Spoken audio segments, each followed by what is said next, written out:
Welcome to Modern Anarchy, the podcast exploring sex, relationships, and liberation. I'm your host, Dr. Nicole. I tried to keep her quiet, but she's screaming inside of me. I tried to keep her hiding, oh, shut up. I tried to keep her quiet, but she's a wild, wild woman. On today's episode, we have Lux. Join us for a conversation all about somatics and conflict transformation work. Together we talk about updating attachment theory, expanding our narratives of connection, and regulating our nervous systems in community. Hello, dear listener, and welcome back to Modern Anarchy. I am so delighted to have all of you pleasure activists from around the world tuning in for another episode each Wednesday. My name is Dr. Nicole. I'm a sex and relationship psychotherapist providing psychedelic-assisted psychotherapy, author of the Psychedelic Jealousy Guide, and founder of The Pleasure Practice, where I support individuals in crafting expansive sex lives and intimate relationships. Dear listener, the skills of rupture and repair. It is inevitable that in all of our human relationships, there is going to be conflict. It's a part of what it means to be human. I really can't take the relationships where we never have conflict. It's like, are you living inside your dynamics? We're human beings. We're going to have days where we get past our zones of regulation. There are going to be days where we're frustrated. There are going to be days where we're completely upset with the people in our lives. And rather than trying to ignore that, we need to look at it straight and really build the skills to be in that complex space. How can we be with our bodies, our nervous systems? How can we be with the bodies and nervous systems of people around us in our circles? Because we certainly don't do this work alone. And this episode reminded me a lot of one of my letters that I wrote for the Pleasure Activist newsletter that I send out each week. Dear listener, if you haven't joined the educational newsletter, you can head on over to Modern Anarchy. At the bottom of each page, you can enter your email address, and I send some of my deepest educational, resource-backed emails out to folks, including reflection prompts, somatic practices, things to do in your partnerships. And one of my favorite letters that I wrote is Why Chaos Feels So Sexy. And I just want to share this here with you, dear listener, if you haven't read the letter already. You need to know that these chaotic relationships where you get into conflict again and again, these are relationships that really hit into the neurochemical patterns that are super addictive, right? It's like when you go gambling and when you pull the levy on a slot machine, for example, you don't know if you're going to get it, right? You pull, and then you get that moment, you hit the jackpot, and it's like, whoa, all the dopamine, all the good hormones, right? Our most chaotic relationships do the same thing. It's called an intermittent reward system. So if you're in unstable dynamics where there's a lot of conflict and then these really high, hot times, you're having sex, you're coming back together, it feels so good, but then afterwards it feels devastating and chaotic, hey, that is your intermittent reward system fully activated. And it was one of the most addicting pathways. We see it with drugs, we see it with gambling, and we also see it in relationships. And so I just want to invite that as a conversation to have a bit more compassion for yourself. If you want to read the full letter, again, subscribe to the newsletter. I have it all on my website, and I hope that this gives you some compassion so you can move with yourself and get out of these chaotic patterns and step into more stable relationships where you can go through conflict, as Lux and I talk about in today's episode, with more stability for your nervous system, with more stability for your community. And just please know that that nervous system attunement is absolutely possible, and that we'll continue to process and learn and grow together in this space every week, every Wednesday. All right, dear listener, if you are ready to liberate your pleasure, you can explore my offerings and free resources at modernanarchypodcast.com, linked in the show notes below. And I want to say the biggest thank you to all of my Patreon supporters. You are supporting the long-term sustainability of the podcast, keeping this content free and accessible to all people. So thank you. And with that, dear listener, please know that I'm sending you all my love, and let's tune in to today's episode. Dear listener, there's a space already waiting for you where you are invited to let go of every old script about sex and relationships and begin living a life rooted in your pleasure, empowerment, and deep alignment. I'm Dr. Nicole, and this is your invitation to the Pleasure Liberation Groups, a transformative, educational, and deeply immersive experience designed for visionary individuals like you. Together, we'll gather in community to explore desire, expand relational wisdom, and embody the lives we're here to lead. Each session is woven with practices, teachings, and the kind of connection that makes real transformation possible. And I'll be right there with you, guiding the process with an embodied curriculum that supports both personal and collective liberation. This is your invitation into the next chapter of your erotic evolution. Say yes to your pleasure and visit modernanarchypodcast.com/pleasure practice to apply.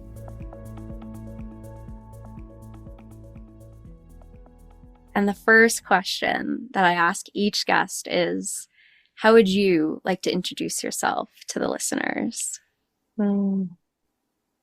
Yeah, I love that. It's such an honor to be here. My name is Gypsum, and I am a multifaceted visionary and healer.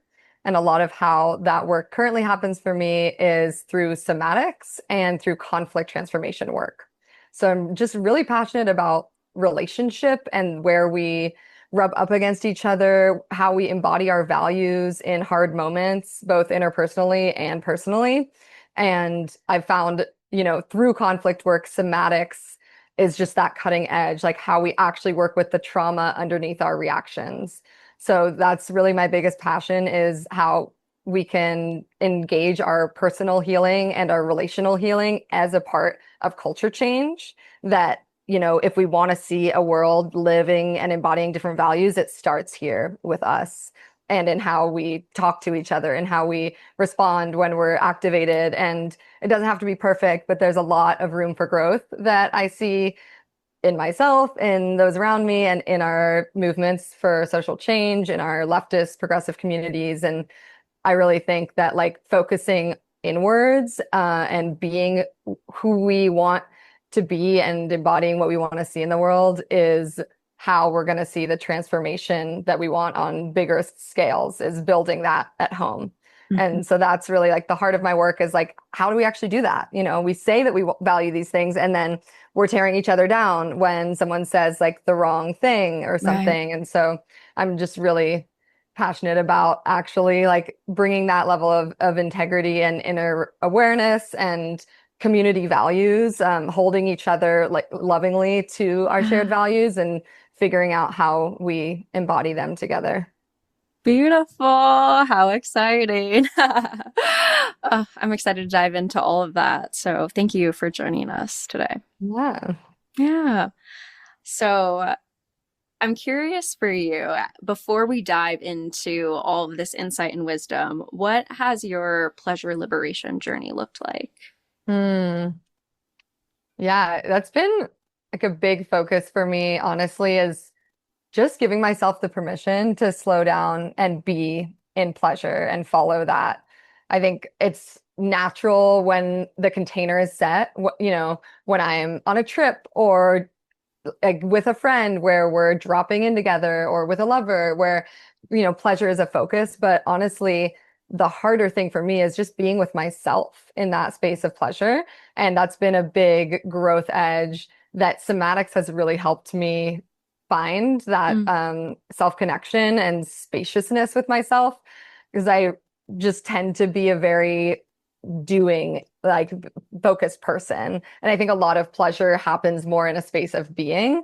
Mm-hmm. And, there's so many gifts I have from being productive and driven and all of these wonderful qualities that have sent me on my path and allowed me to pursue the work I do and build all these skills, but the time to just be in a space of pleasure and the also the natural creativity and other beautiful things that arise when we can like relax the need to produce or do anything that it's like counterintuitive where by just being and being spacious and being present and being in the body and like slowing down and listening to our desire, like the way that we want to create and play it just shifts and the field shifts entirely. And I think there's a lot of beauty that I'm even yet to like unlock Sure. in that practice. Right.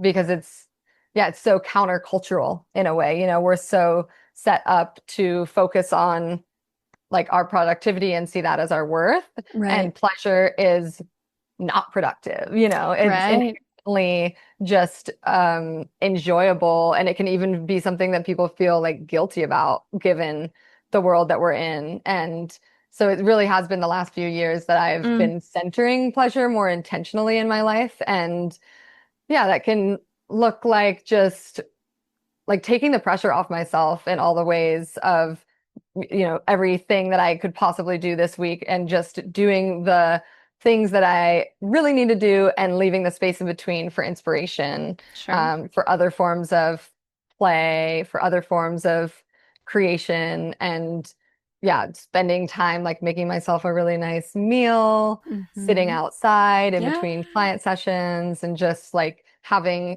more time unfocusing specifically is like a word I like. It's like Mm. not even that I have to be like doing yoga or like doing something like Sure. super like prime self-care, but just that I can be with myself without an agenda and relax into that space and roll around and eat good fruit and see what emerges. Mm-hmm. Absolutely. I mean, pleasure is so embodied, right? And so if you're up here in the cognitive running, running, running, running, running, running, you're not slowing down to actually taste the pleasure, right?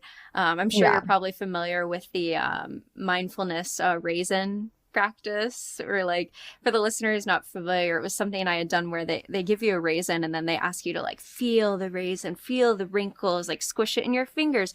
What sort of sound do you hear when you do that, right? And then when you do put it on your tongue, to not just swallow it immediately, but to like let it sit there. You know, if Hmm. you get a fine piece of chocolate and you just swallow it back, you're not going to taste it, right? And so our life being very similar, right? If we're just next, next, Yeah, next, next, next, next, we don't ever like integrate. We don't ever slow down and totally. actually feel that moment, right? And so I hear you with the pleasure of slowing down, especially in a world that's asking us to like pick up the pace, right? To really like Yeah. slow down and come back to your body. And I hear what you're saying too, of that being a lifelong practice. I feel Yes. like I'm just at the beginning of that journey of Yeah. actually feeling my toes as I walk around spaces and feeling my skin, you know, like when wind is touching it, you know, when I'm out Hmm. on a bike ride or something, right? These moments where like I could just be up in my head and up in my head, especially as like a theoretical person that I am, you know. Yeah. So I hear you. It's definitely being like that moving meditation, right? Hmm. Yeah, I love that. And like pleasure happens in the body. Yeah, we have to be here to experience it.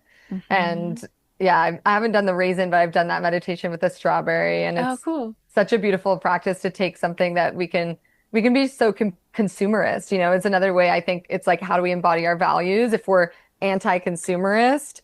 How do we not just consume our life or consume every experience, even if it's not just about like consumerism isn't just buying products, it's also treating ourselves as a product, treating everything we're doing as oriented towards production. And Mm-hmm. so divesting from that in our lives is also decommodifying like our experiences and being present with them rather than just like checking them off. Like it's like Yeah. eat dinner, check, like, you Right. know, do yoga, check, like that we're Right. actually there in the moment, relaxing, taking some breaths, feeling gratitude for the gift of the food we're going to eat, and Yeah. yeah, being in presence with it all. Mm-hmm. Mm-hmm. So I'm curious, applying that to your relationships, what has that looked like to be present with your relationships as well?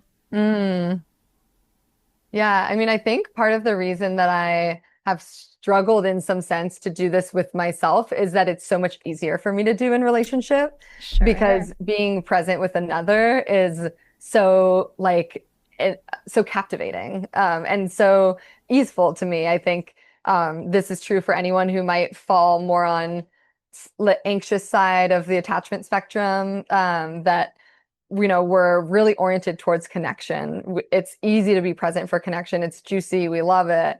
And so pleasure in connection just comes so naturally to me. I think that was when I started realizing that. I think it was like a few, I don't know, 5 or 6 years ago when I wasn't in as many partnerships at the time and more in a solo poly phase where I wasn't having a lot of intimate connection, and just noticing the like hole that that left in my life was Mm, partly because those are the moments I would slow down and be in my mm, body is with a lover, mm. with someone else who's helping me feel good and feel pleasure. Yeah. And so I think for me that's so easy, and it has this Yes. strong like appeal, when there is love in my life. I think we've all experienced that, draw and magnetism that can come with new connection where you just want to like be in it all the time because it's like so juicy and pleasurable. Yeah. And so that feels like it's been a really consistently supportive part of my life when there is connection. That's just an easy way to drop into pleasure together. And I get so excited to share with people. Like, even if I'm having a really nice meal and I'm alone, there's this Mm. feeling of like, man, someone else should try this though. Like, this Uh, is so good. There's so much joy I have in sharing, which also naturally carries over to being a relationship anarchist, non-monogamous, is like, oh, if I love this thing, if I love yeah. this person, like I want other people to get to experience Yeah. how amazing they are and to get to share the beauty of that connection, or, just that person and who they are in the world, for that to be like expansive and open to other people to get to experience too. Yeah, absolutely. There's joy in community, right? If you love something, there's also a joy in seeing other people love that thing, whether it's a food, a partner, a place, right? That community sharing moment.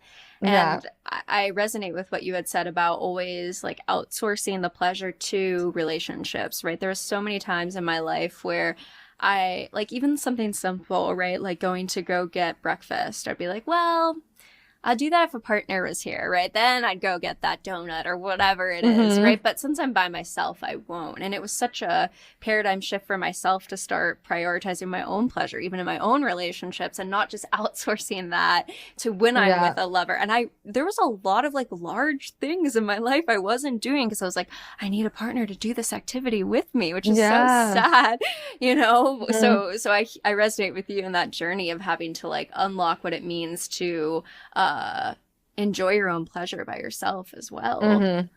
Yeah. Yeah. Mm. And of course, the social conditioning of that one too, right? There's a lot of social conditioning, depending on your gender orientation of what you're supposed to be doing in life, whether you're supposed to be other oriented or self oriented, right? And so, depending on where you're growing up, what sort of scripts, what sort of cultural messaging, that can also add an additional layer to this. And then also, like as we said, we were going to get into conflict. I was thinking about the examples that have been in your family line, right? Like my mother, right? Like just completely negating self often, again and again and again, right? And so I have these scripts growing up as a child, right? Of this is what it looks like to be a good person. This is what it looks like to be a good blank, right? And so Hmm. I always am trying to get curious with clients to reflect on the conditioning of their circle and what are the people Yeah, around you? Do they prioritize their pleasure, right? All of that being totally. like juicy roots to kind of figuring out our current context and relationship to self and others. Yeah. Yeah, I love that. It's so much like you said, there's like this social cultural conditioning aspect of it, that's, contextual even to the whether you're on the West Coast or the East Coast, Yes. or yeah, in the US or growing up in a different country. Yep. And also, yeah, gender and all these different subcultures that we are raised into.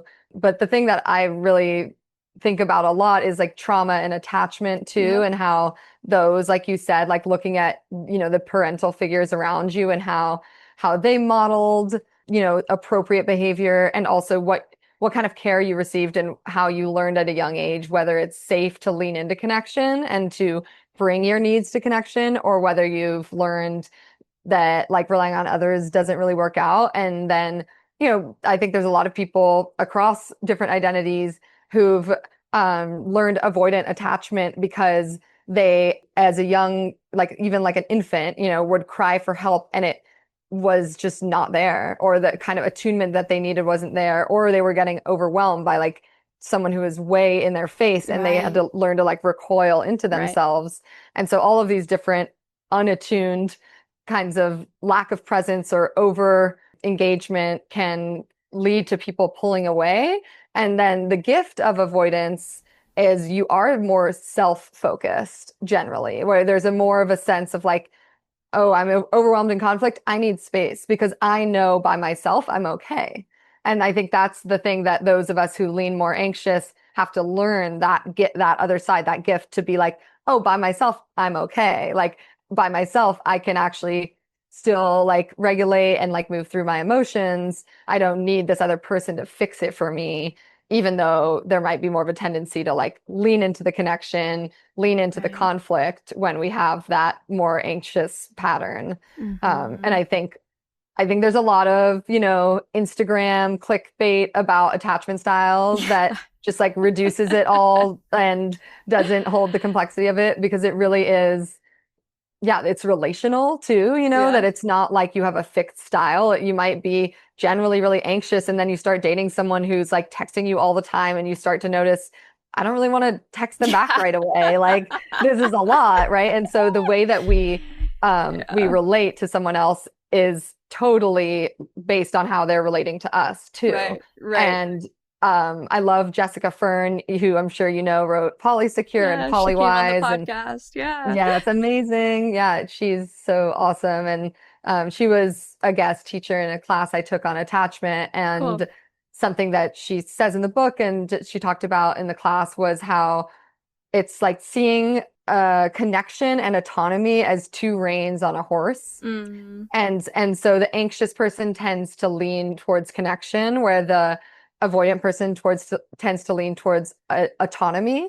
And they both matter and they actually need to be balanced. Like if you pull on that side of autonomy too much, then the anxious person is going to like be like, wait, but you're leaving our connection. And if you pull on the side of like connection too much, the avoidant person is going to be like, okay, whoa, we need some space and some more autonomy here. And so there's this almost cosmic balance that's trying to happen in relationships where if you're hyper anxious, someone avoidant will try to like balance that out. And we experience it as conflict because we don't realize we're like riding the same horse and we're trying to go the same direction. And that need that the other person is holding down that might be less familiar to us or feel less comfortable to us is also a need that we share. We also need autonomy. It's just hard when someone tries to take autonomy from us, and that sets us up as like competing with each other, where my need for connection and your need for autonomy are like almost mutually exclusive, versus honoring, we both want connection. That's why we're here in relationship. We want connection with each other, and we need autonomy to some degree to have a healthy connection where we're not like codependent. And that balance and finding that ultimately like inner security, which I love that Jessica Fern talks so much about, building secure attachment with self. Because if you're not securely attached to yourself, you're not going to be comfortable being autonomous within a connection, right? And so building that self-security allows us to know that both of these qualities matter. And how do we create relationships? Or I love the word relationship.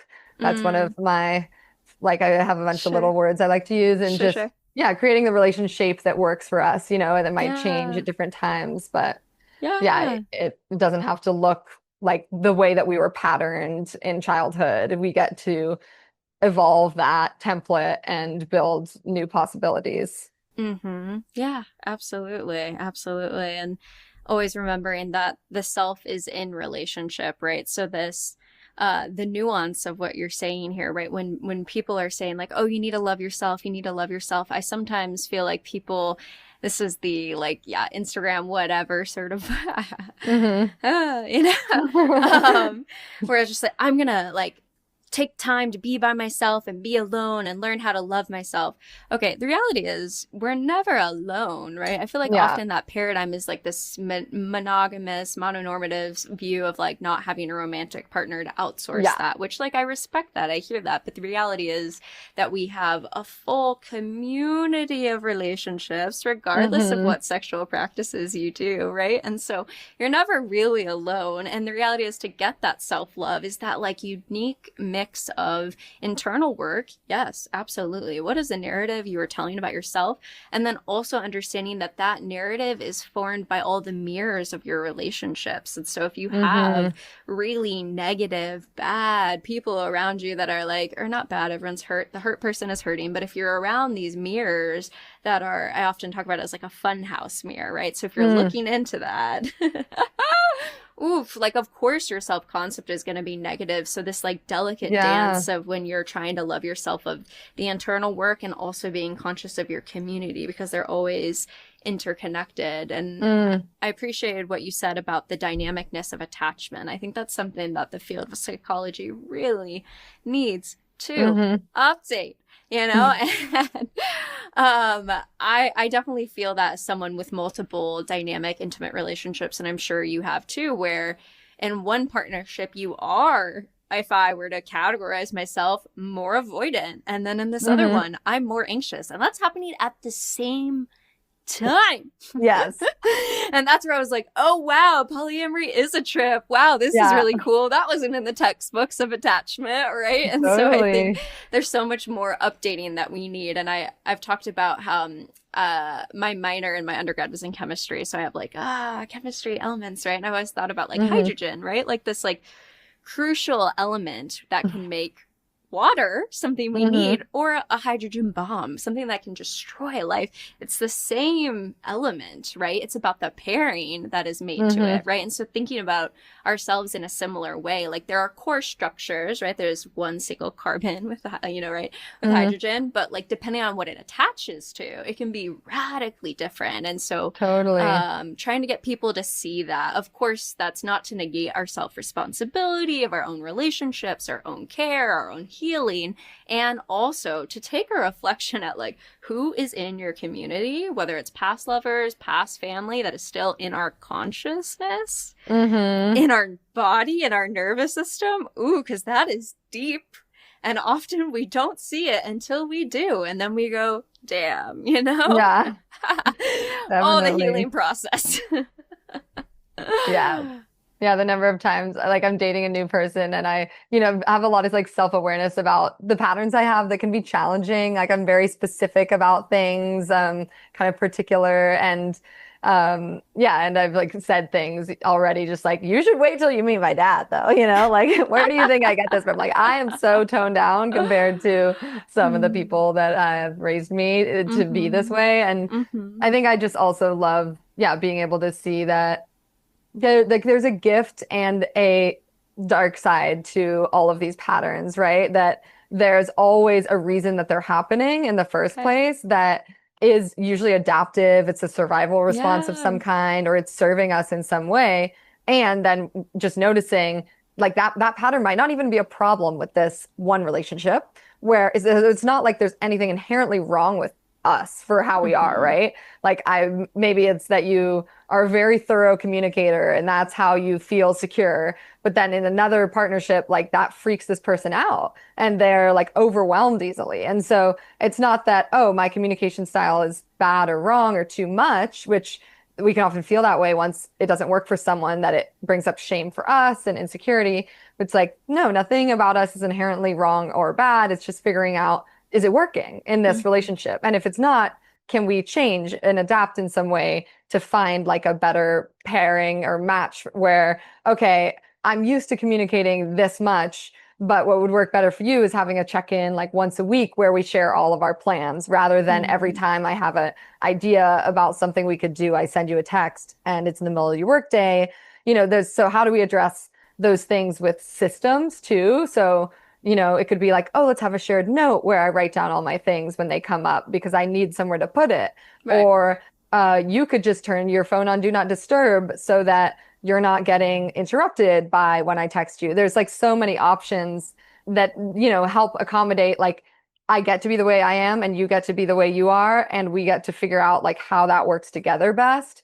That's not bringing up or like falling into these pit holes of shame where someone starts to feel like, oh, I'm bad and wrong for being this way. And then there's not a lot that can happen from that. We get stuck in that place. Or when shame comes up, if we're uncomfortable feeling that shame, then we can push it back onto the other person as blame. Like, well, you really should work on getting more comfortable with direct communication because it's an important thing. And the fact that you don't want to receive my text means you're super avoidant, right? So we either can like blame it back on them, or we dissolve into shame and we're like, I'm so bad, you're right. I'm so much, no one loves me. And then you have to come like comfort me. And it's so common that people fall into these traps, I would say, these pitfalls of communication because we haven't built these skills of collaborative conflict and communication. And we also haven't built, like, beyond the just skills is self-awareness of our nervous systems to notice, ooh, I'm feeling that familiar, like sinking pit in my stomach, collapse energy. Ooh, I'm having shame come up right now. Okay, what do I need to tend to this that might not actually be like texting the person back in this moment or trying to solve the problem because I'm overwhelmed and in this place I can't see a way through. I just want to retreat from the relationship and end it right now. So just notice and catching ourselves before we make these kind of extreme moves that then have consequences that then is more cleanup we have to do later. And it takes a lot of awareness and practice to build that, because literally a different part of our brain is operating when we're in those activated states. And it can be hard to even bring back that, like, oh, wait, this isn't how I usually feel. Maybe I should like take care of myself before I make big decisions about my life. Yeah, absolutely. Yeah. Well, especially in romantic relationships, it's like, go with your passion, follow the passion. Oh my God. You know what I mean? So it's not like we don't see in the movies like, hey, take a deep breath, take a walk around the lap, or walk around the neighborhood, come back, we'll talk. Like, who wants that movie? I do, and maybe you do, and our communities do, but Hollywood, so, and the reality is, I feel like if we were all that embodied and present and aware, the system wouldn't run like it does right now. It thrives off of so many of us not having these skills, because then we're separated, we're not coming together, we don't have the skills to come together, and the less skills you have, the more that you're able to be a cog in the machine, right? And just knowing in America that like I believe it's 40% of Americans have an undergraduate degree, right? So even going back to like the majority of Americans are really like, so many of these skills, like so many of the jobs, right, are functioning off of people not having these skills, right? And so that is a whole part of this that I hope people can understand, is it's, again, we have the responsibility to work on this. We have the responsibility to care for the people in our communities around this, and also acknowledging the systems are making this incredibly difficult, right? You get off of your multiple jobs and you're exhausted. You have 2 kids, whatever the picture is, you don't have time to be reading nonviolent communication. You know what I mean? So this is why we make resources. Here we are, folks. And so trying to remember that, like you said, like it's highly adaptive. Anything that we've learned it can become hurtful, and we use the words like maladaptive, right? But thinking about our beginning as humans, we are so vulnerable for the early years of our life, so incredibly vulnerable, right? We literally cannot function and get food on our own. Some mammals come out and they're walking and can like do much more than us as baby humans. And so we at a young age have to be very attuned to our caregivers, right? And so depending on what that situation looked like, you might have, like you said, if they were too intrusive or too far away, right, that can create these sort of patterns that are keeping you safe. Like step one is that deep compassion for whatever is going on, honoring that part of you is trying to keep yourself safe, right? So I feel like starting there, because if you get to that spiral of I'm so annoying, I'm so this, I'm so that is just going to keep going deeper and deeper and deeper into a dark space. We need to acknowledge that like anything you're doing is because it's keeping yourself safe, right? And from there, we can start to have more of the conversations about where we want to go with that. And I appreciate the invitation to come back to the body, because I think Hmm. that in conflict, so many people, myself included, when we get activated, right, we forget, oh, where's my breath? Like, where's my breath, Hmm. right? Usually, like when we're scared, again, adaptively, like it used to be a lion or a bear, Yeah. and so it's time to run, So Fun. like we're feeling that now, maybe when your boss calls you into the office, or when your Yeah. partner is having this moment of conflict with you, right? And like you said, like now we've moved into the amygdala. We're no longer in our prefrontal cortex where we make Hmm. executive functioning skills. And so that's not the best space to be in, but it can be hard to really embody that when you're in conflict. Again, because our society really, especially in romantic relationships, this is like the passion, follow the Yeah. passion. And even the movies you look at from like the 90s earlier, like, they would, I'm thinking about The Notebook even, like there's a moment where she slaps him and we're like, oh wow, they're so romantically in love that they just get to these spaces where they're so passionate. Yeah. Yeah, I think nowadays we're like, okay, but Toxic template. yeah, Yeah. but that's our society and our culture is like, if you're really passionate, you'd be yelling. And then it's hard if you've had that sort of paradigm, whether it's with a past lover or a parent, right? I've had clients who then say like, well, they're not responding, they're not getting activated, so I don't even know if you love me. And then that's when Yeah. someone can start to push, push, push, push, push, push, push to have the bomb reaction, because then they're like, okay, now that you're Yeah. upset, I know you love me. Cool. Yeah. There's like this Yeah. addictive quality, I Yeah. think, to all of that, yeah, and that's the same quality of like keeping us in a state of fear and activation that, like you said, it's like that's what the government and the systems use to keep people like easy to control. Yes. And like through media, through the news, that it's like, let's spark headlines that like make people really feel that something intense is happening rather than like give a kind of more like balanced, neutral. We're not really sure yet, but it seems like this might be a thing, like that. You don't get headlines that are nuanced, right? That's the whole Mm-hmm. point. They're supposed to grab your attention. And so in an economy that like thrives off of like grabbing attention, the way that that's often done is through like hijacking the nervous system Yeah. and getting us activated in some kind of way. And like you said, like the movies that, just show like unhealthy relationship patterns playing out. And I honestly think a lot of people would be pretty entertained by seeing healthy relationships Mm. patterns playing out because it would be new, it would be interesting. And I don't think that we wouldn't be entertained by that. I think we would just feel actually more empowered and more capable of having the relationships we want, which would, like you said, once we're more empowered and more capable, we're less easily able to be controlled. And so there's this sense where like the media and people producing films, like one, they probably just don't even have the awareness to know that there's other templates sometimes, but even if they did, it's like not in their best interest to teach people or uplift people to be able to have healthier relationships with each other, with themselves.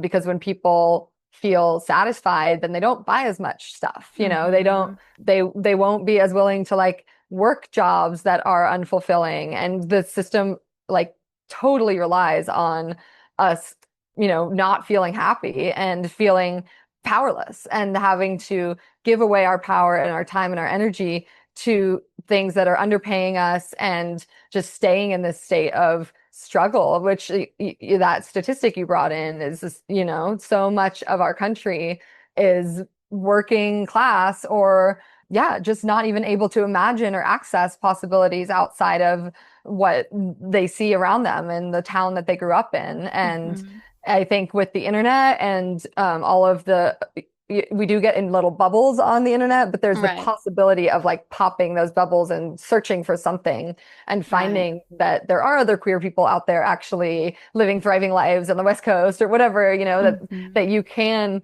start to carve a new path for yourself.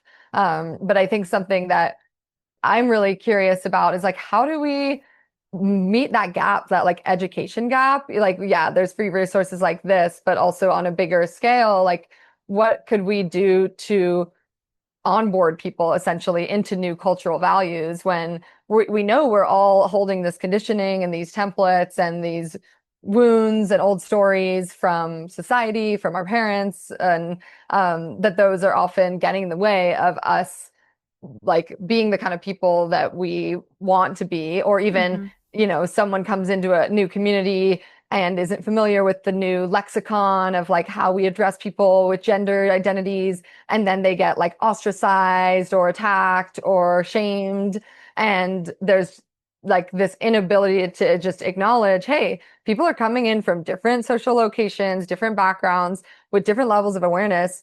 And that's not their fault. Like there's this quote that I love from Kazuhaga. Yeah, Healing Resistance is the name of his book, where he says this, that's we have to have compassion for people's ignorance. And I think so many people would even be triggered by that statement to some degree, but I believe it, that like we have to understand that not everyone thinks and sees things the way we do. And there was a point where we didn't even have the understanding. We had to learn from someone that, oh, when you say that word, it's kind of exclusive and ableist, and these kind of communities might feel like not welcome when you use that language. And it's like, oh, okay, well, I do want those people to feel welcome. So I'm going to try to use, the language that I'm being shown. And I think we have to have more room for like, not everyone's going to get on board with our social justice agenda, and that they might still share a lot of our values and just not live them in this exact same way. And they might not be the right person to hold a space that's going to be inclusive to all of these marginalized identities. And maybe that's okay. Maybe it's okay that they're holding a space that's just for men, because if we don't hold spaces that are for men, then they're going to go find spaces that are catering to them. And that's a big thing that I think has gotten us into some of this mess politically, is like all the people that we're leaving out, because they don't talk right, they don't look right, they're not queer enough, they're not the idea of what we want to see in the progressive, liberated world we're moving towards. And I think that we have to have a vision that where truly everyone belongs. Like even the people who want a heterosexual, like normative nuclear family, that those people still get to belong. And how can we invite them into a world where that nuclear family can be within a web of community, within more mutual aid and resource sharing, and that all of the things that we want to see in the world can benefit people who might not look like us or think like us, and that there's like value in diversity actually. And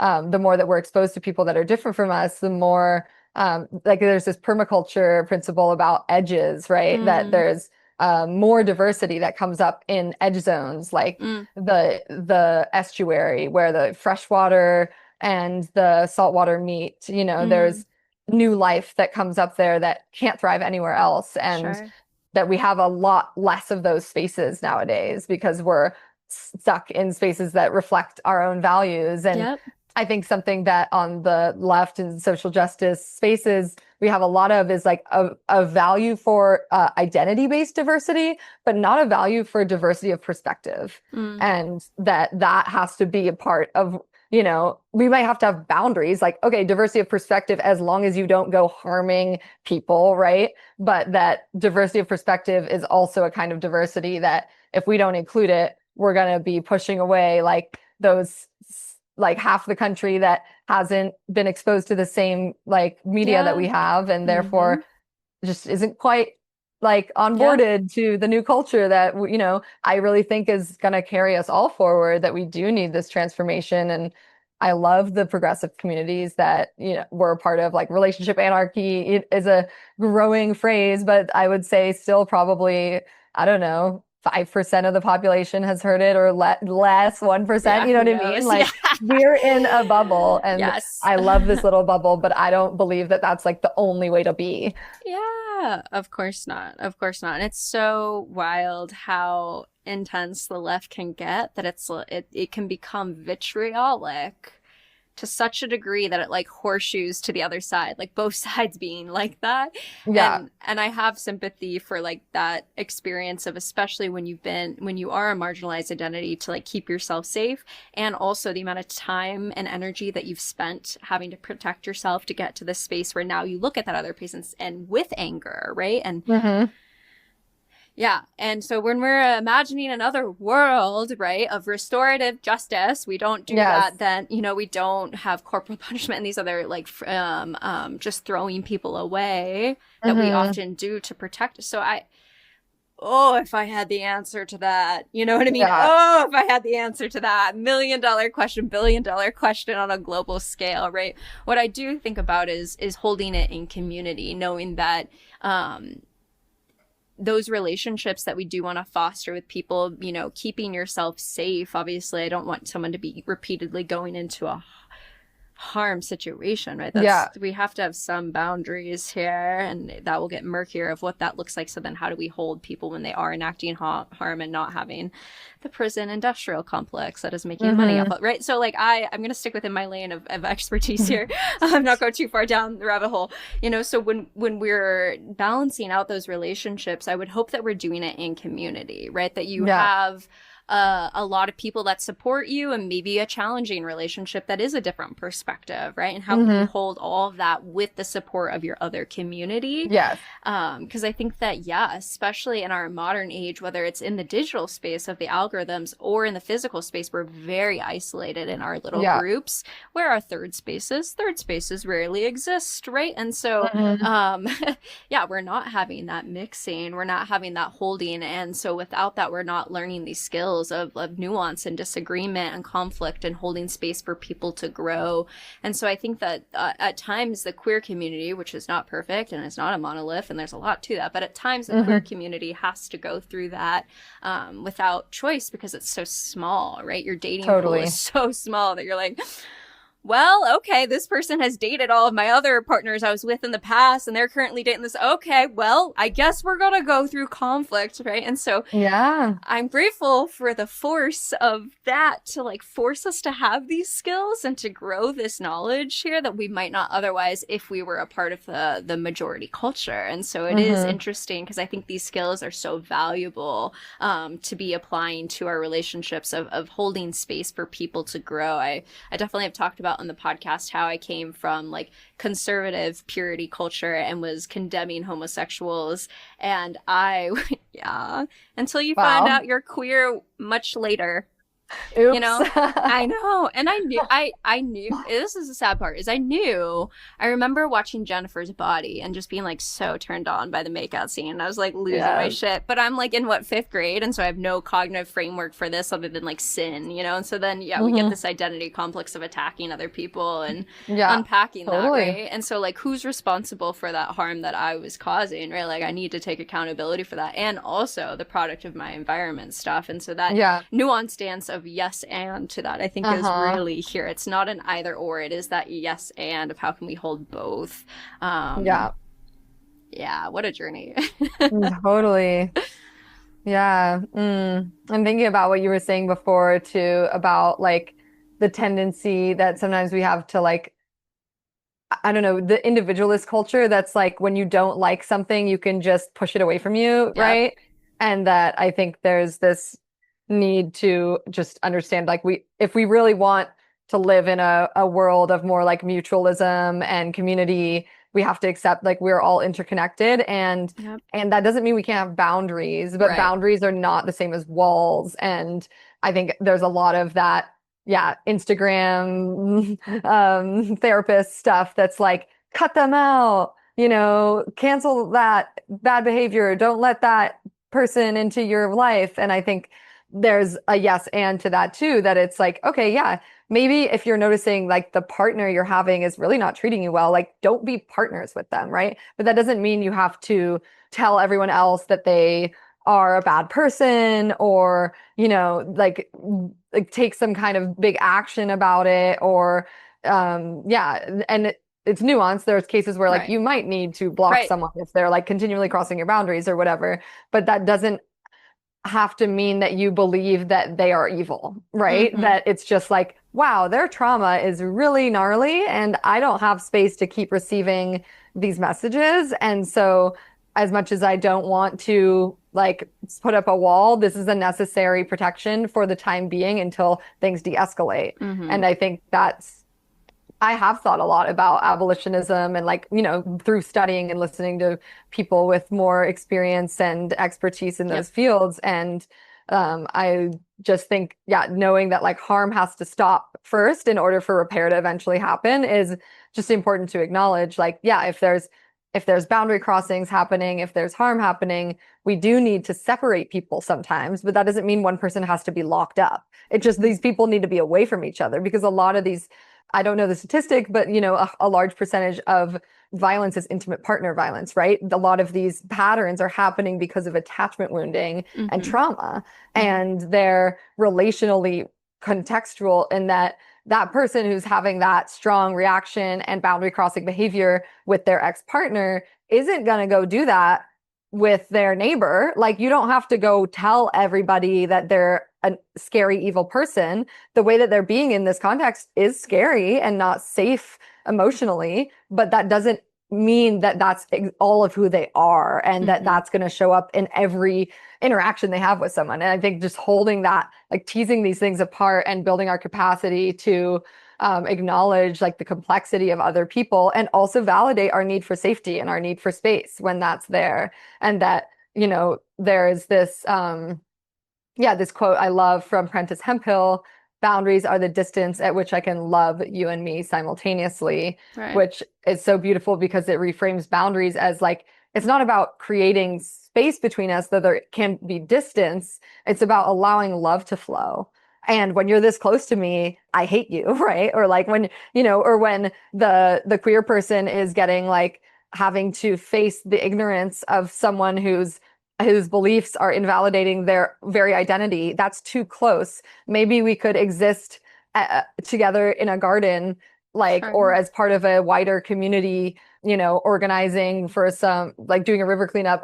Like, maybe we can exist in some space together, but we can't exist in an intimate community together when Mm-hmm. your beliefs invalidate my identity or something like Mm-hmm. that. Mm-hmm. And that just ability to know that, oh, maybe I don't have to cut this friend out of my life. Maybe I just need to de-escalate the friendship and how I'm thinking about how close we are, because we used to be really close.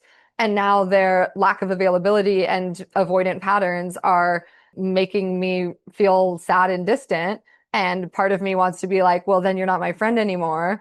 But actually, do I have to do that? Or can I just self-assess, like, oh, well, for my close friends, I need a certain amount of communication and a certain amount of Right.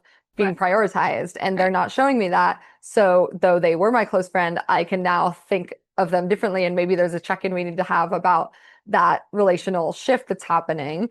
And, Mm-hmm. even friendships can escalate or de escalate, right? And Right. that doesn't have to mean that they're gone or we have to close our heart to them entirely. It's like, oh, maybe we can have this really beautiful friendship where we see each other once a season and go on an adventure together, and we don't text every day like we used to, and that's okay. It's that relationship needs to change because the conditions of our lives have changed, our values have changed, and I no longer feel quite as resonant. But we don't need to like try to hold someone accountable to who they were in the past or who we want to be in the future. There is just space for each of us to be who we are and find that mutual place where I can be like, wow, I love you from this distance, right? Like, Mm-hmm. I can appreciate you and how you show up when I'm not trying to make you something that you aren't to Mm. me or try to get you to be exactly the way I am. And Mm-hmm. I think that there is this natural thing that like we want to be closer to people that are more like us,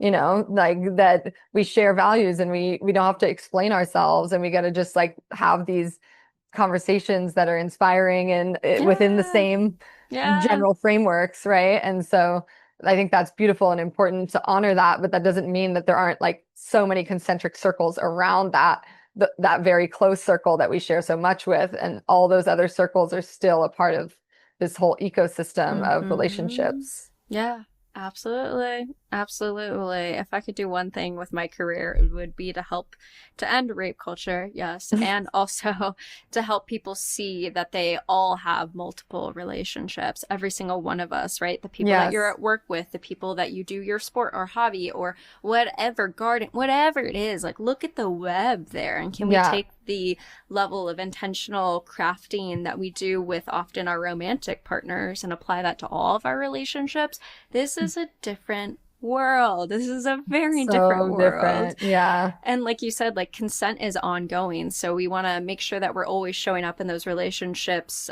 with an ongoing discussion of what the dynamics are and not holding us to past versions or to some future projected version. And I can hear all of the like relationship anarchy energy, right? Of like deconstructing the scripts to be able to create relationships. And again, without these skills, and without the narratives, because we are social beings that look to narratives. And so again, I don't see these great examples on media of how to do all of this. Often we are in relationship, we notice something is wrong once it's past our point of comfort. Once we're crying, once we're angry, once whatever that emotion is, that's when we go, and it's like, okay, we got to get clear on that. And often I find that it's because we're projecting some level of internalized value onto the other person, right? I would show up like this and you are not, and therefore you don't love me. This is how I show up when I love people. And since you're not doing that, right? And so it's hard to really, again, because of our systems, it's hard to slow down enough to realize, okay, I am crying.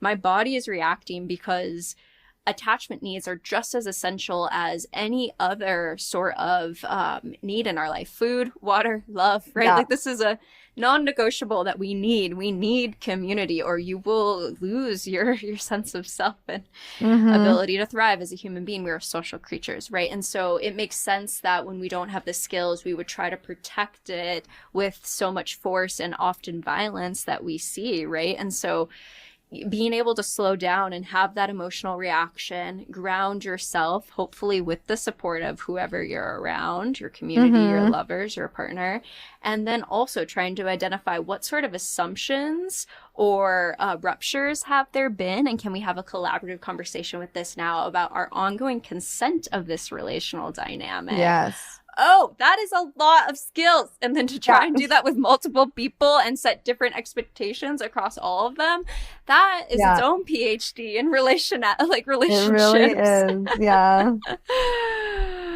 Yeah. Also something you said, like, it's just so real that we like expect people to be exactly how we are. And then we're like, why are you not doing it the way that I do it? Right. Yeah. Yeah, like why are you not doing it the way that I would do it? And yeah, it's just so easy to treat people that way. Like, why are you not doing it the way that I would do it? And I almost think like we've been conditioned to think that way and to act that way. Like the golden rule, you know, which most of us heard is treat people the way you want to be treated, which is like, wait, no, treat people the way they want to be treated and find out what that is, you know, because it might actually not be the way you want to be treated. And I do think there's value in being like, yeah, don't do something to someone that you wouldn't want done to you, right? But if they want a different kind of communication or they are different than you, if they want something different, don't just give them what you want and expect them to give you what you want back without you naming it. Like there's, I think a lot of people, just such a common thing I see in relationship that causes conflict is all of the unnamed expectations, right? All of the assumptions, like you said, that we have going into a relationship where it's like, well, obviously anyone knows that if you don't text someone back within 24 hours, you don't care about them, right? Obviously. Or like whatever the thing is. If you and that there's this like rule that we've self-ascribed. I've had a friend be like, oh, well, you're not supposed to send voice messages that are longer than 6 minutes without consent, you know, or something like that. And I'm like, that's like fairly reasonable. I can see why you would feel that way. And like, that isn't something that everyone has bought into. And so you can communicate that with people like, hey, thanks for sending me this 10-minute voice message. Like in the future, I can't necessarily like handle voice messages that long. I usually am okay if they're like less than 6 minutes, but if you want to send something longer, maybe check in. Like that's your responsibility to share that with people if that's your boundary and that's your, that's specific. It's yours. There might be people who love sending like 10-minute voice messages back and forth, right? And so just that yeah, it's so easy to just assume, subconsciously that our way of operating is like the correct way, and other people, like, if they don't know that, there's a certain level of annoyance we have that they're not already there, Right. rather than just taking responsibility for like, oh, okay, I guess what's intuitive to me isn't intuitive to them. So now I have to let them know that this is what my preference is, or I'm going to continue experiencing something that's crossing my boundaries, and then later I'll be resentful, which so Right. many people will also go down that track where they notice something happening and they're like, that's weird. I don't like that. And then they don't even say anything. And then it happens again. And then they get to that level of activation that's so intense that they're self-righteous and resentful because they've been experiencing something for so long that was like not okay with them. Right. But there's this level of personal responsibility, I believe, that we have to be like self-accountable for our own consent. And when we are doing something, or just passively going along with something that we don't like, there's a degree of responsibility we have to communicate that so that the other Yep. person knows. And I Yep. think this is super nuanced because, there's times where we might be fawning and in a trauma response because we don't feel safe Yep. voicing our truth to someone who has more identity based or like whatever form of power than we do. And Mm-hmm. so they're crossing our boundaries without knowing, or maybe they're even crossing our boundaries like subtly, but like there is a level of like a collaborative or a shared responsibility. I like to say like that communication is a shared responsibility, and power complicates that. And Mm-hmm. it's important to be aware of our power, and then to have some degree of extra responsibility when we know, oh, in this Right. relationship, I definitely hold more power because of these factors, because this person's really insecure and comes from this different background. And because I hold more power, I want to be really good about like checking in and being the one that's like initiating check-ins and seeing how they're feeling and taking it slow. And that I can hold that responsibility with awareness of my power a little extra. But that's not all my responsibility. If I ask them, hey, how are you feeling about this? And they're lying to me, and because of fawning, but like that there's some degree of shared responsibility in the other person being able to do some of their own healing work, to be able to be honest and to be able to say like, that actually isn't working for me. Can we try something different? And I actually got into like the work I do through conflict and somatics. I originally was a consent educator and facilitating workshops that's very much related, right? But more in the proactive realm of like, how do we build the skills and the culture to be on the same page with each other, essentially. And that dynamic of like acknowledging power. And there's so many sub skills that we can build when we know how to empower other people with our language and the questions that we ask. And I think there's a lot of false or like ineffective consent check-ins happening out there. Like, and I'm not just talking sexually, I'm just even saying like, hey, is everyone cool with me turning the music up? And it's like kind of hard to be like, actually, no, my ears are hurting. You have to have a certain level of self-empowerment to say Yep. no to someone versus some kind of check-in that's like, is anyone opposed to me turning the music up? Like, or how's the volume right now? Is it good?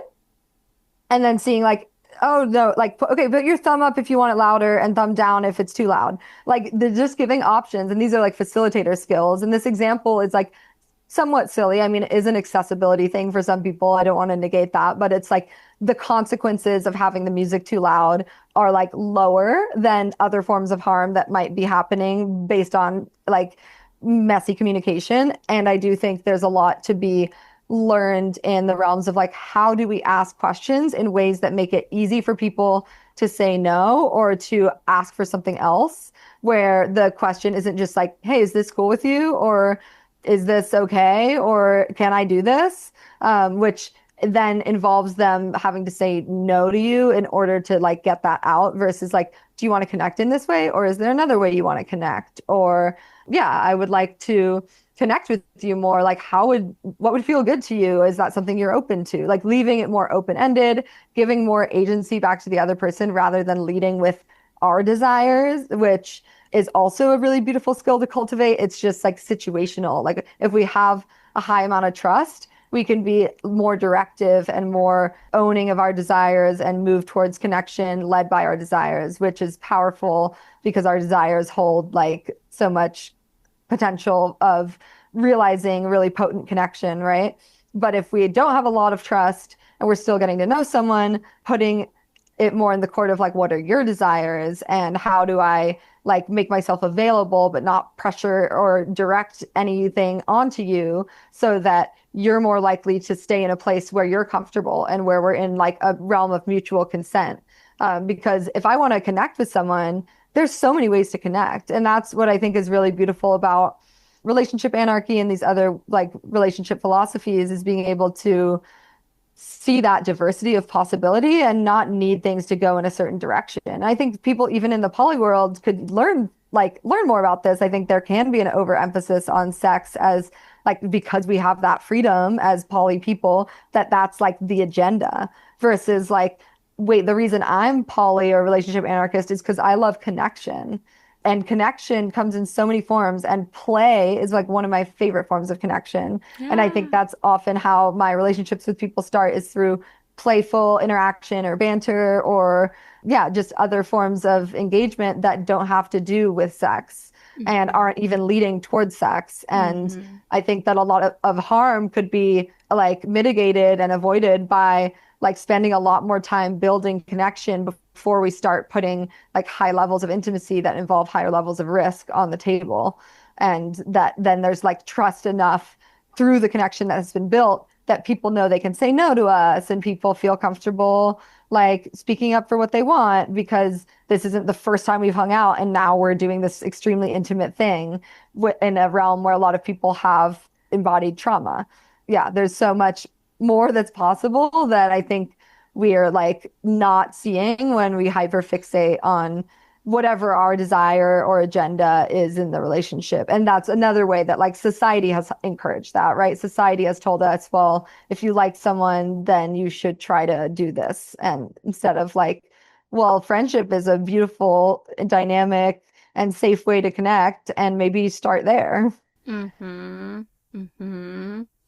Yes, as you were saying all of this, what was coming to mind for me was this like invitation to the sweet, sweet listener that is tuning in and my previous self to say, this is why we are extremely careful with new relationship energy. Mm-hmm. Do you know how much nuance and complexity is in what you just talked about? And you cannot know if someone has those skills until time has unfolded them. Yeah. My previous self, like so optimistic. And then you get into this, and you're like, whoa. Okay. A year in, Yeah. I'm learning some stuff. Cool. Glad we didn't live together. Yeah. And it's kind of confusing and jarring when we like discover those like lack of alignment or, those moments where it's like, wait, I thought based on what I knew about you, you would have shown up differently, but we need to actually get to know people. Just because there's like a strong resonance or attraction doesn't mean that they automatically like share all of our skills and values. It feels nice, but that's usually not actually the case. Another level of unlearning, right? Because there's so much. You and I'll make this assumption here that we talk about tuning into the body, trust your body. And also, Anna Reed, you know how good it feels? This like new novel thing going on. My body is happy. My body is obsessed. My body is so there.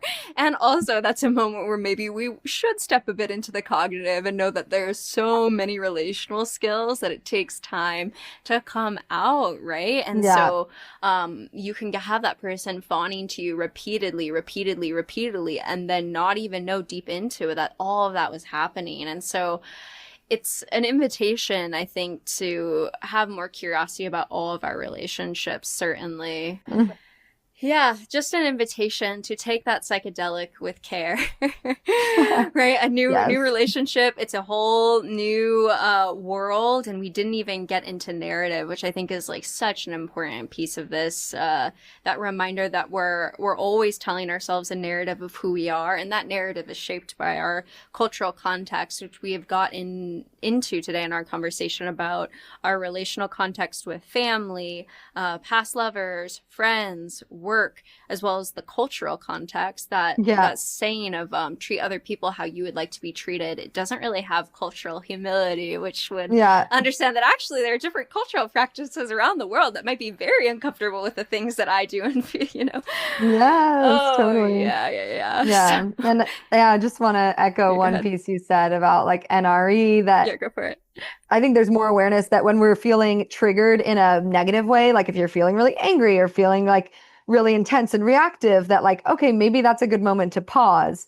Even if you know that, you might not do it, but I think that is something probably people would agree to, right? Like if you're feeling really hot and like you want to like hurt someone, like maybe let yourself come down from that spike before you make a decision. And I think that same ethos can be applied to like when you're feeling really passionate, even in a good way. Like just giving yourself those breaks, that it can be easy to think like, well, I want to see this person every night, obviously. And then actually, even forcibly, I've done this where I'm like, I'm only going to see them twice this week because we just met. And I want to give the time to like unwind, because we'll have like a sweet night together and then I'll think about it all the next day. And then the day after that, I'm back in my life. Like to some degree, like for me, it's just like there's this arc of intensity that if I just give it a little more space, I start to like come back down to reality. And then I start to see them more as a whole person. And I'm not just like wrapped up in this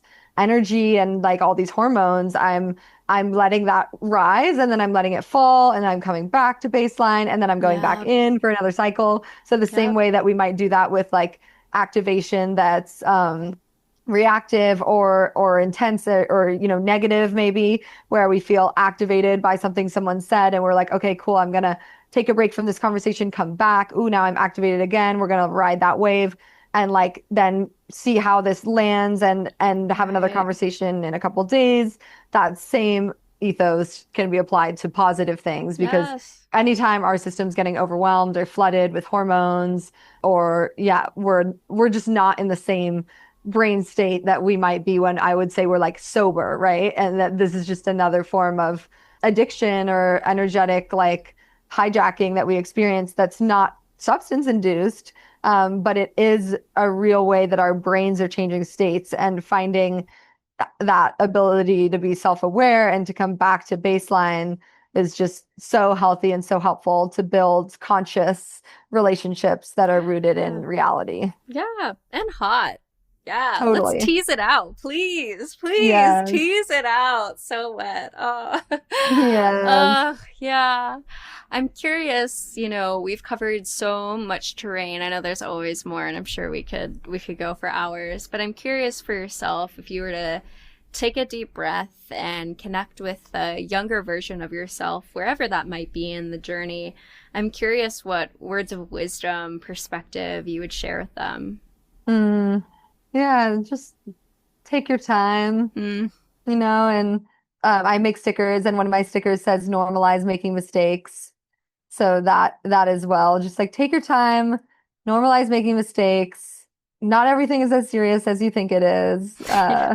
Just like, being a little less intense. I think I've grown in my skills and awareness, obviously, in over the years. And I think I've actually like decreased in my righteousness and like intensity, even though I have more capacity and I'm more actually capable and educated in the spaces where I work. I have a deeper sense of like spaciousness and humility with the process, and I would just love to like gift that to my younger self, to be like, take your time, you're in the right place, normalize making mistakes, and everything is a lesson.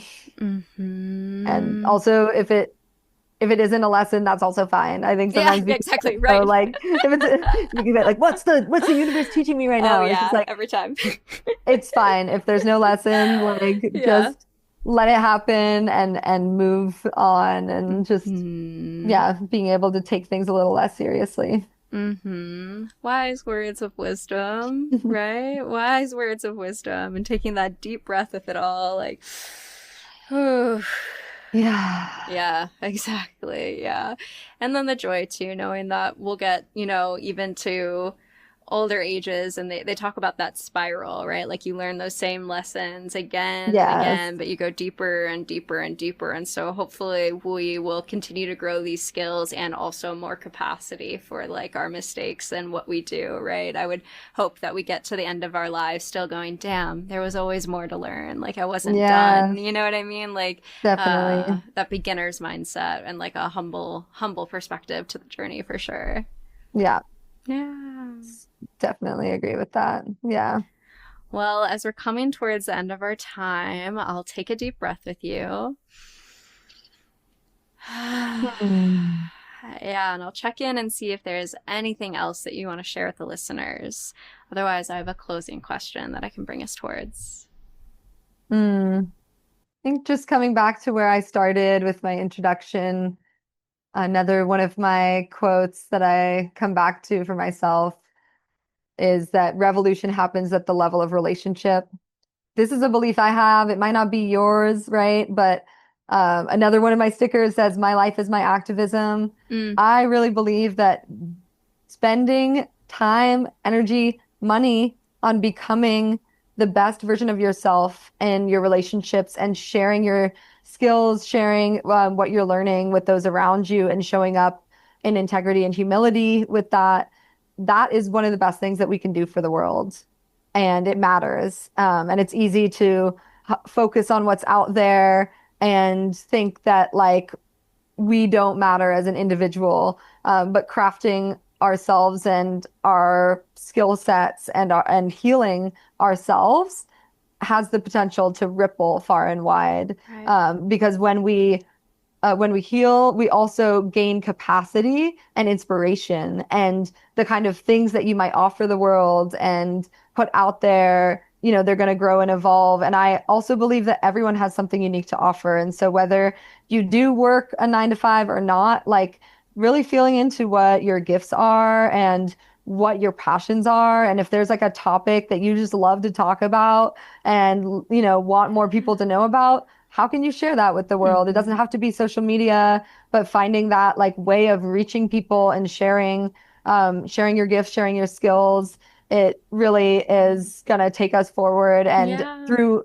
also healing yourself and, all of the limiting beliefs and stuck things that are in the way of us right. putting ourselves out there. I know it took me years of just, wallowing in my own self-doubt before I started my own business and started doing the work I do more officially.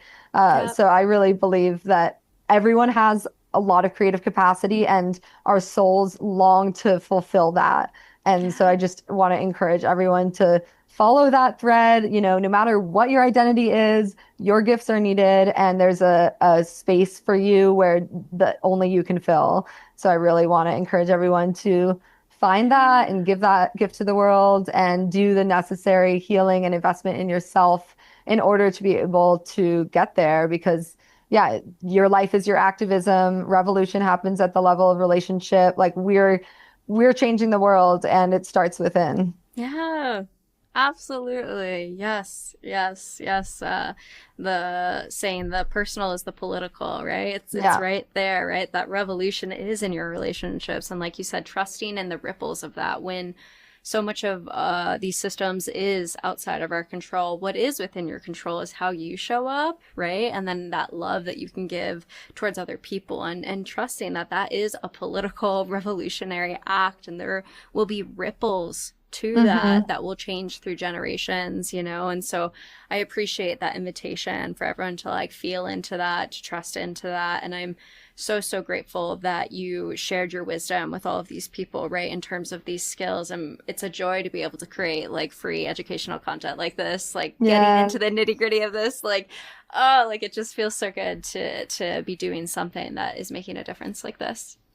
Yeah. Thank you so Yeah, much for offering this. It's such a of joy to course. get to share in this way, and I'm excited to see how it lands with people as people tune in and listen to our conversation. Yeah. Yes, absolutely. Absolutely. All right. Well, the closing question, the last question that I ask every guest on the show is, what is one thing that you wish other people knew was more normal? One thing that I wish other people would view as more normal. I'm going to try and every time I say this, I'm like, damn, I feel like I'm singing it because I've said it over 200 times at this point, and I don't know how to say it like a normal human being anymore. What is one thing that you wish other people knew was more normal? Mm. Mm-hmm.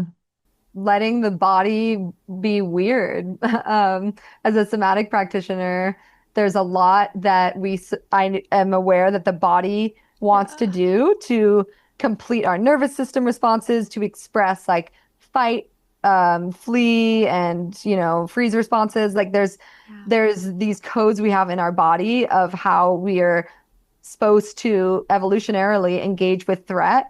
And then there's all of these social codes that we've downloaded as human beings that prevents us from allowing these responses to happen in our bodies, and and our moral codes that like, well, I want to be different, and just giving ourselves permission to honor and not shame the needs of our bodies is huge. And I think it's really transformative.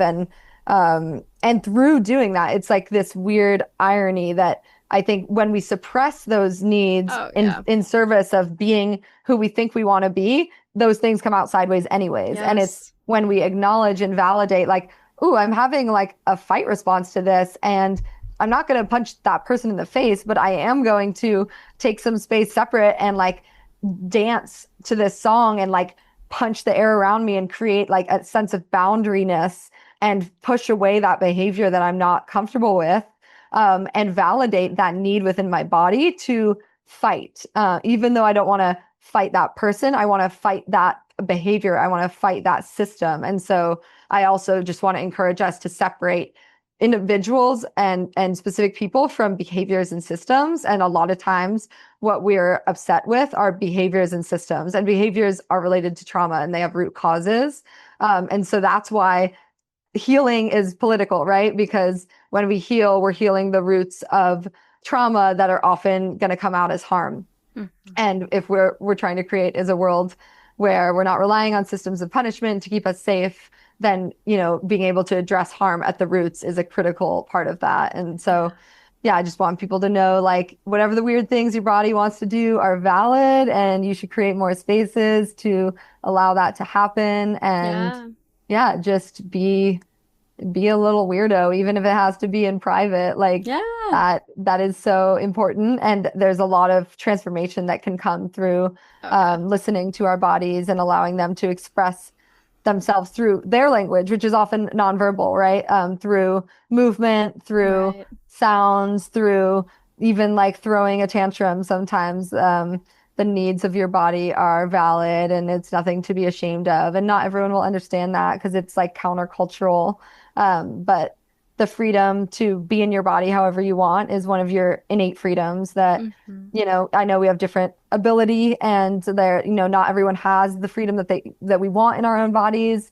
But there is a sense of your body is yours, and no one can take that away from you, no matter what governance, no matter what like limitations are put on your body. Like there is primordial ownership you have of your own body, and so with that, it's your responsibility to like listen to your body and make space for your body to express itself. And just want to encourage people to explore that more. Yeah, we are animals after all, yes, right? We are. With everything going on in the world right now, it makes so much sense that our bodies would have lots of energy to dispel. Definitely. Right? The opposite is numbing, right? Quieting the self. Exactly. And so in these current systems, sing, dance, cry, run, whatever that is, right? Like honoring that within the body. And it's often a lot of what I see in my psychedelic work, right? Is when those defenses are down, people do shake or these, and they're like, what's going on with my body? I'm like, well, there's probably been some tension that is releasing itself, right? Like it knows how to do. We see a deer, after it almost gets hit, like shake it off, right? That's what we do. And so, yeah, with everything going on in the world, I hope that people can really validate how much they're feeling in their bodies and find, spaces to be able to release that. And so I'm so Definitely. grateful, yeah, for all the wisdom that you shared with me and the listeners today. And I'm sure people are wanting to know, like, where can they find you? Where can they connect with you? So please plug all of your connections for people to be able to reach Yeah. out. Yeah, well, my name again is Lux Gypsum, and my business name is Healing Rising. And I'm on Instagram. That's a great way to connect with me at healing.rising. My website is still getting fully built out, but I have my page up on somatic coaching. I'm a somatic experiencing practitioner, and I also offer conflict mediation. So if you want to work with me in a one-on-one capacity, either as a somatic coach to support you within conflict and communication skill building, I have a discovery call link up, and you can find it through my page on somatic coaching. So healingrising.com/somatic dash coaching. That's my webpage on somatics. And yeah, I really want people to know more about this work. Somatics is up and coming, but I really think that, yeah, it's where a lot of powerful transformation can happen. I've had new clients say they've received more in one session with somatic approaches than they have in years of Yeah, talk therapy. And so sure. just want to encourage people, to seek that work, whether it's through me or someone else. But that's the main way to connect with me. On my Instagram, I also have links to free talks I've given on transforming our conflict culture. I have a free resource folks can download on, it's a somatic resourcing practice. So it's just a 13-minute guided practice where I'm guiding you through connecting with your body and just kind of like connecting with the environment, building a sense of embodied safety. So Hmm. you can download that, get on my newsletter if you want to stay updated with everything. But really check out my Instagram at healing.rising for all of that information. And all the links are in my bio. So it's easy Yeah. to explore and find different ways to connect. Great. And I'll have that linked in the show notes too. So people can just go to this episode show notes and find all of that linked Amazing. below. Yeah. Well, thank you again for coming on to the show and joining me and all of the listeners today. Yes. It's been a pleasure. Such a pleasure. If you enjoyed today's episode, then leave us a 5-star review wherever you listen to your podcast. And head on over to modernanarchypodcast.com to get resources and learn more about all the things we talked about on today's episode. I want to thank you for tuning in, and I will see you all next week.